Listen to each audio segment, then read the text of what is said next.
Hello, viewers. Crazy Hand, stop that shit.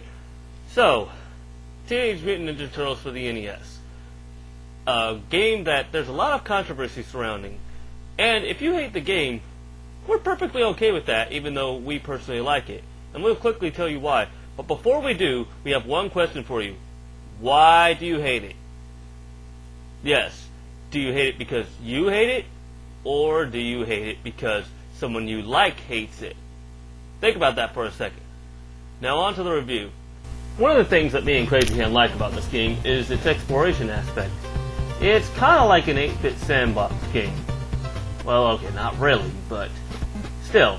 The exploration aspect is really nice. You can walk around on the map screen and go into certain places and explore. It's really nice. If you're the kind of player who has to play something linear, this game is definitely not for you. However, if you're the kind of player who likes Metroid games and that kind of thing, you might actually find its exploration aspect quite redeeming. Another redeeming quality of this game is the music. Just take a listen right here.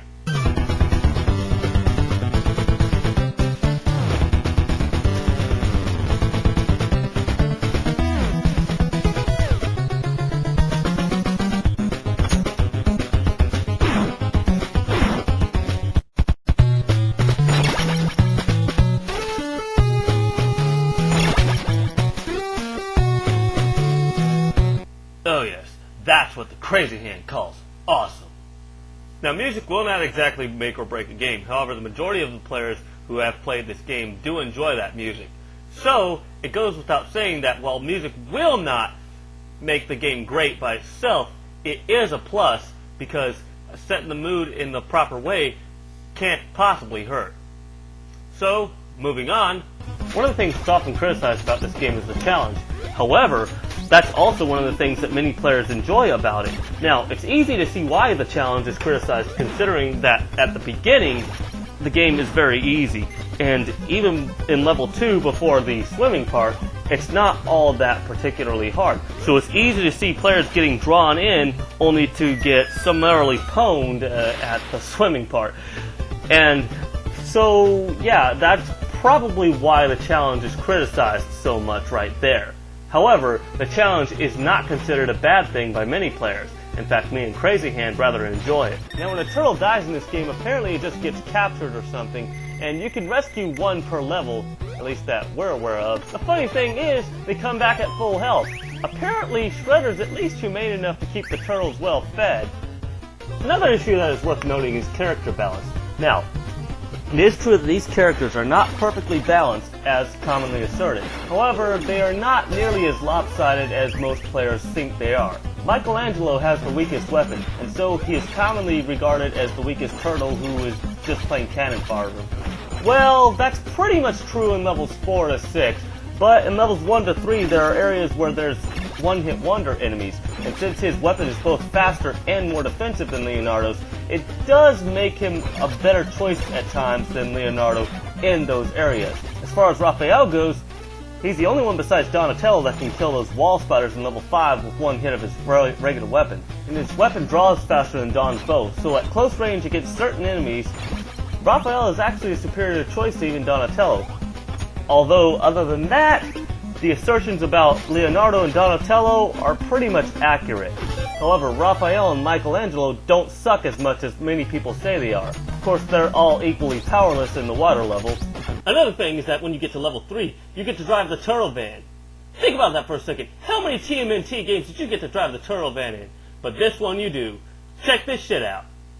Its default weapon sucks, but you get to collect a more badass one. In fact, you actually need to destroy the barricades. Now, you only need to do so once, but players typically collect 30 missiles instead of 10 because it helps you to fight off those big roller tank things or whatever the fuck they are.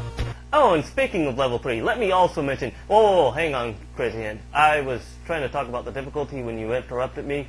Oh, sorry, Master Hand. I didn't know that you would still talk about the difficulty, Master Hand.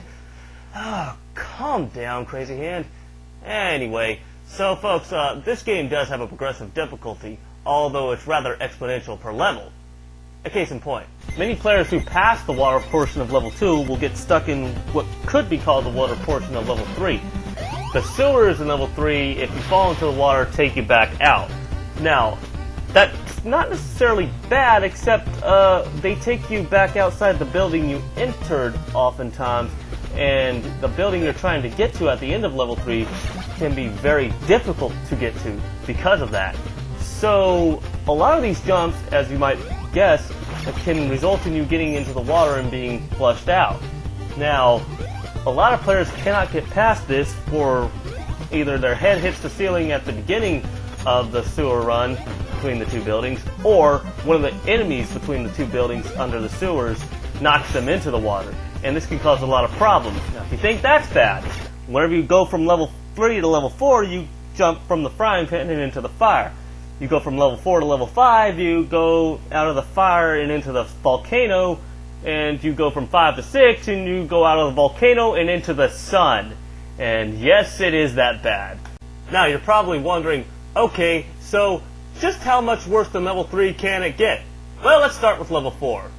You encounter all sorts of hazards like lasers, spikes, fire pits that can kill you instantly, and almost all of your platforms are conveyor belts.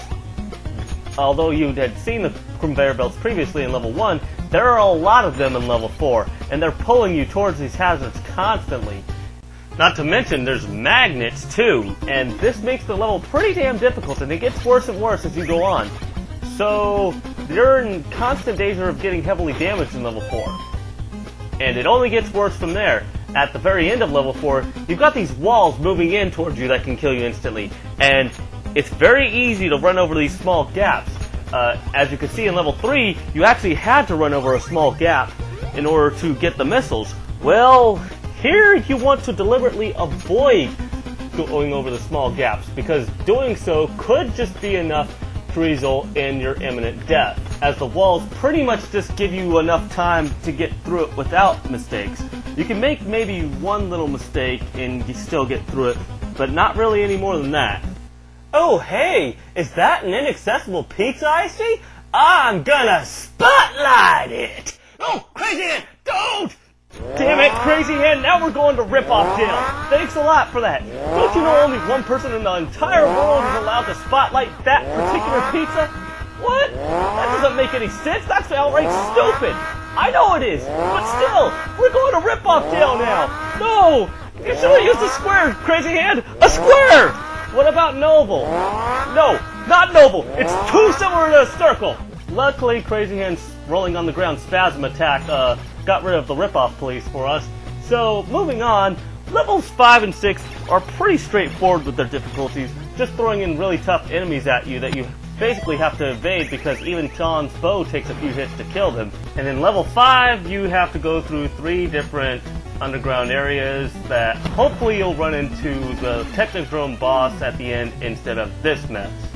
Unfortunately, it's randomly determined, so you can't know until you get there. Level 6, it's even worse though, because although the enemies by themselves are tougher, it's not just that, it's also that you can't go outside and go back in. There's no outside section of level 6. So what that means is that if you want to go outside and come back in and get another pizza, like you would in previous levels, you can't do that in level 6. Any pizza boxes you grab are permanently gone. Alright, Master Ant, I think it's time you let me tell them about that weapon, since they've been seeing the use of it. Yeah, go ahead. Alright, folks, so you've been seeing the use of the scroll weapon, the baddest weapon ever to hit the NES. Okay, maybe not, but it's still pretty badass. The weapon first shows up in level 3, and that's why I wanted to mention it earlier.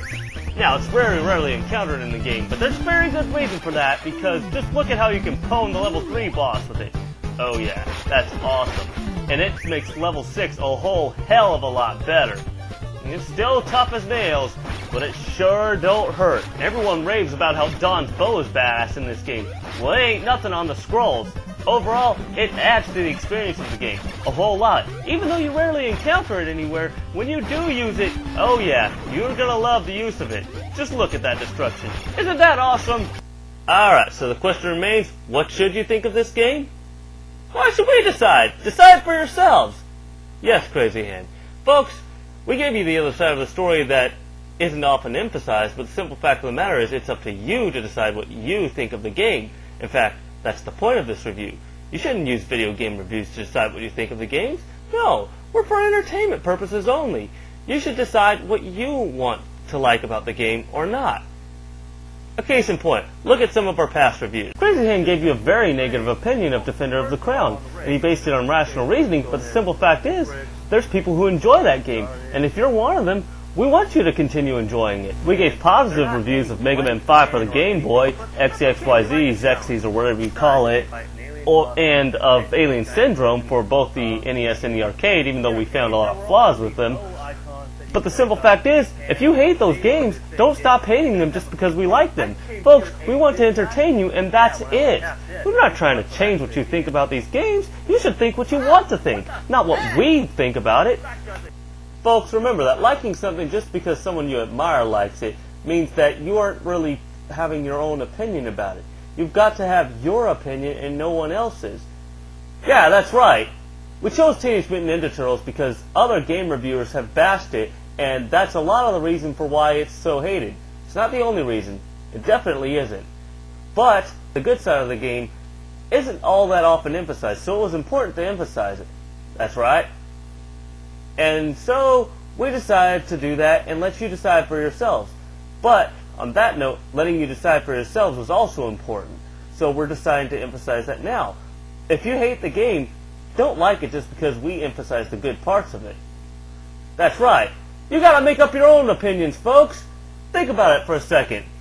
Do you really want to hold the opinion of everybody you idolize? No, you gotta be yourself in life. Don't be afraid to disagree with people that you admire. Hell, we do it all the time. In fact, those very reviewers that we just mentioned, they themselves would tell you to think for yourself on these games. They don't want you to hate games that you like just because of them. They're like we are. They want to entertain you, and that's all there is to it. So, this is the Crazy Hand, and Master Hand over there, I guess he went to do something. And we'll see you guys later. Bye-bye.